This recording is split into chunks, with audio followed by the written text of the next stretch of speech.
Continuamos con nuestro programa, bienvenidos. Hoy estamos tocando el tema de cómo cuidar a un enfermo o a una persona que está pasando por una enfermedad, ya sea terminal, pasajera, siempre es un proceso difícil. Hoy aquí en nuestra casa tenemos la visita del padre Nelson Díaz, a quien le damos la bienvenida. Es un gusto que nos acompañe, su presencia también es muy importante a la hora de un proceso de una enfermedad. Y nos acompaña también Maggie Reyes, ella es hija de una sobreviviente, esta es una muy buena noticia, sobreviviente de cáncer de mama. También bienvenida y gracias de antemano por compartir tu historia, que puede ser de muchísima fortaleza para quien lo está viviendo ahorita. Bienvenidos. Bienvenidos. Gracias. Bueno, hablábamos en el bloque anterior que a lo mejor un psicólogo podría ayudarnos porque la carga emocional es muy fuerte, pero a muchas personas la parte espiritual les da mucha fortaleza. ¿Cómo la iglesia apoya en estos casos? ¿Cómo buscamos ayuda o un poco de refugio con Dios? Sí, bueno, yo creo que, bueno, ese es un tema muy importante, muy vasto. Yo creo que para decir algo que pueda ayudar a todos, yo distinguiría primero entre lo que es el dolor y lo que es el sufrimiento.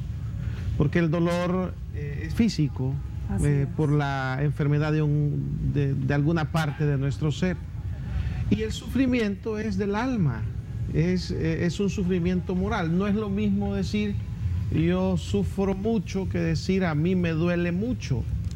Entonces, y sin embargo, también hay que decir que el que sufre y el que siente dolor es la persona integral.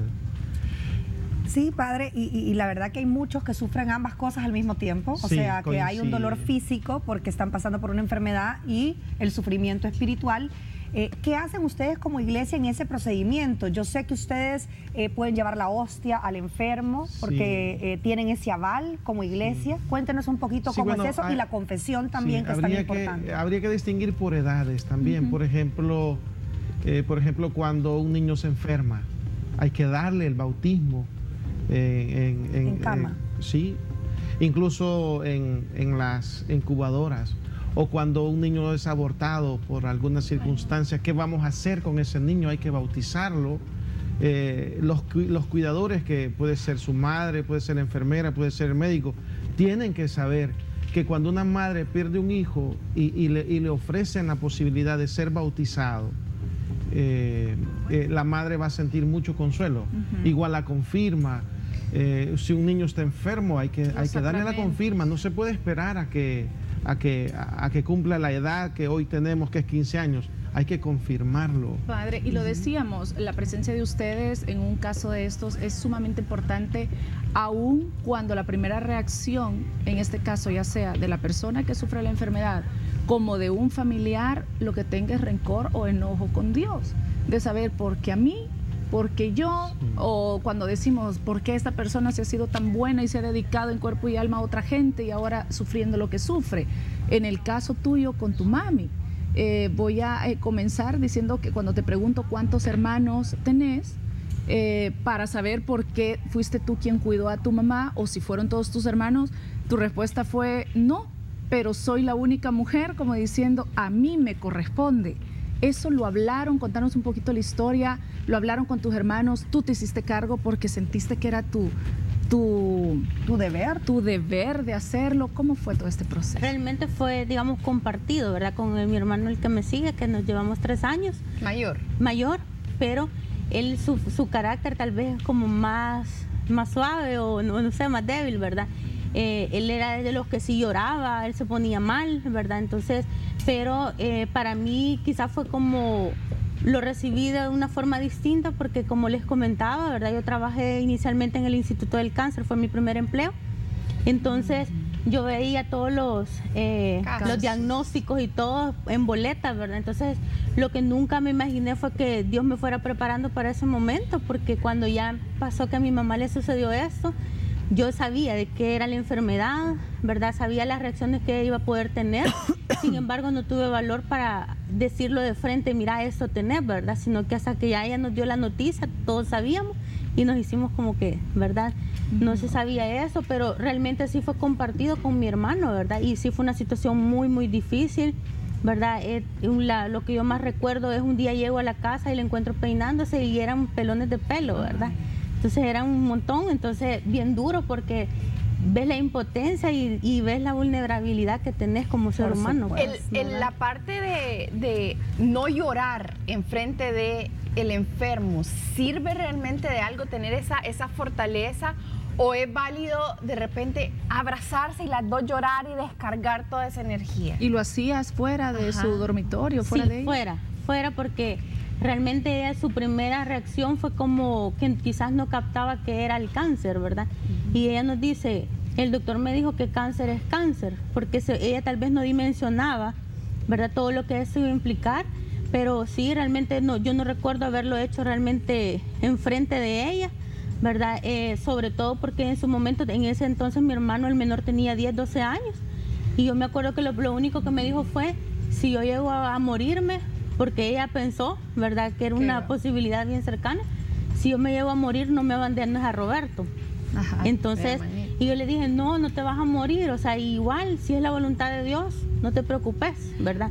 Tu desgaste físico, porque eso es lo que le pasa a un cuidador. Llega un momento en que faltan energías, falta descansar. ¿Te pasó a ti en ese momento? Porque muchas veces los cuidadores de lo que más padecen es del sistema nervioso por falta de sueño.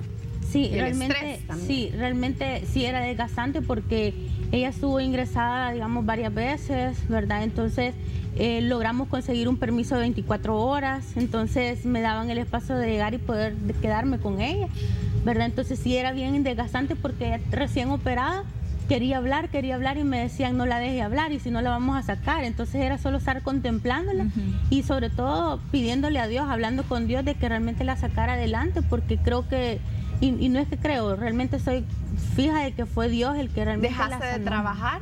No, después de mi jornada de trabajo iba a eso. Padre, cuando un familiar está pasando por esta situación y lo que decíamos, a veces hay un enojo, hay incomprensión, la duda si se va a salir adelante, cuánto tiempo se va a sufrir, entra en juego también la vocación de como ser humano y la vocación de un profesional en este caso. ¿Cómo se lleva la ayuda espiritual también o qué tan frecuente es en un hospital donde yo no me voy a ir lejos con una enfermera que conocí me dice para poder cuidar a mis pacientes, porque desde que nací supe que quería esta profesión y lo hago y se lo ofrezco a Dios? Ella lo que hacía es pedirle a los familiares que le dieran fotografías, álbumes, que le contaran de la vida del paciente, para ella conocerlo cómo era antes de la enfermedad. Mucho. Te involucras un montón, pero eso le ayudaba a ella, que en su momento del turno, ella se iba a platicarle, mire, yo sé que usted cuando era joven hacía esto. Entonces la persona, y era un proceso importantísimo en la cura del paciente. Sí, yo creo que es muy importante primero no olvidar que la persona que sufre es persona, necesitada de la solidaridad y a veces de la justicia de los demás, pero es persona a la que hay que tratar con respeto. Enfocarse en el paciente, digamos, y no en la enfermedad. Eso era lo que ella hacía. Sí, ¿verdad? Efectivamente.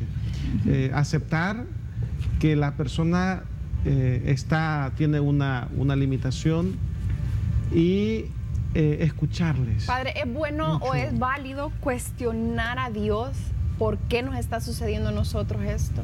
¿O es normal? Bueno, yo creo que es válido como un desahogo. De hecho, nuestro Señor Jesús, incluso en la cruz, se quejó con el Padre. Dios mío, ¿por qué me has abandonado? Ese es uno de los salmos, pero es una de las experiencias de tocar fondo y de decir, estoy sufriendo, estoy acabado, estoy muriéndome, ¿y dónde estás? ¿Eso es perder la fe?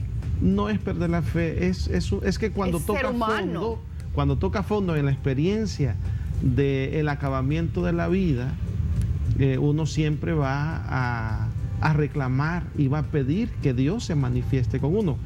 Lo mismo le pasaba a Moisés. Moisés también se peleaba con Dios y le encaraba y le decía, mira, este es tu pueblo, no es mío, tú lo sacaste de Egipto, así que hoy camina por delante o no cuentes conmigo. Entonces, yo creo que como proceso psicológico está bien. Ahora, ya guardar un rencor contra Dios porque Dios no hizo lo que yo quise, porque yo le pedí a Dios que me sanara, no me sanó, le pedí a Dios que me dejara a mi hijo, no me lo dejó y entonces yo ya no quiero nada contigo. Ya eso es olvidar lo que somos. O sea, nosotros somos criaturas. ¿Qué le pasa a un cuidador? Porque bueno, es diferente cuando sos hija, que tenés un amor incondicional y estás dispuesto a entregar tu tiempo, tu energía y todo el poder que está en tus manos para poder ayudarle a esa persona a la que tú amas. Pero cuando el cuidador es contratado, o hablemos del caso de los hospitales, donde vemos los tratos, vemos esa frialdad de cómo ven a un paciente sufriendo, a veces implorando por un medicamento por dolor, y lo ven como la cosa más normal y tienen esa dureza de corazón. ¿Qué pasa ahí, padre? Lo que pasa es que uno no puede delegar en otros lo que le toca a uno. O sea, tú puedes tener un enfermo en casa, contratar a una enfermera o un grupo de enfermeros, y tú tienes que estar siempre pendiente, porque solo tú sabes cómo quieres que traten a tu padre o a tu madre o a tu hijo. O sea, son cosas que uno no puede delegar. Es como cuando tiene uno un hijo y tiene una muchacha que lo cuida, uno tiene que saber qué clase de comida le está dando. Lo mismo pasa con un enfermo. Si un empleado no lo estás controlando, hace lo que le da la gana. Así es. ¿Cómo se busca esa fortaleza?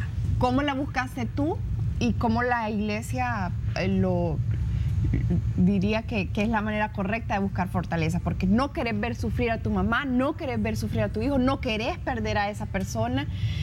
¿Cómo la buscaste tú, esa fuerza? Bueno, realmente yo ya tenía muchos años de estar asistiendo a la iglesia, ¿verdad? Estar sirviendo, entonces realmente fue, Señor, que se haga tu voluntad y que hiciéramos lo que estaba de nuestro lado. O sea, tú fue lo espiritual también. Sí. Okay. Y yo igual creo que mi la mamá. mayoría, ¿verdad? Sí. Porque mi esposo perdió a su mamá hace poco y me lo dijo también, si yo no estuviera tan cerca de Dios, y aún, dice él, le falta todavía comunicación con él, no hubiera estado preparado para esto, no hubiera soportado la pérdida. Estás preparado para una Pero pérdida. dice que él sintió la fortaleza de Es que te espiritual. agarras de la fe o caes en una depresión en la nada.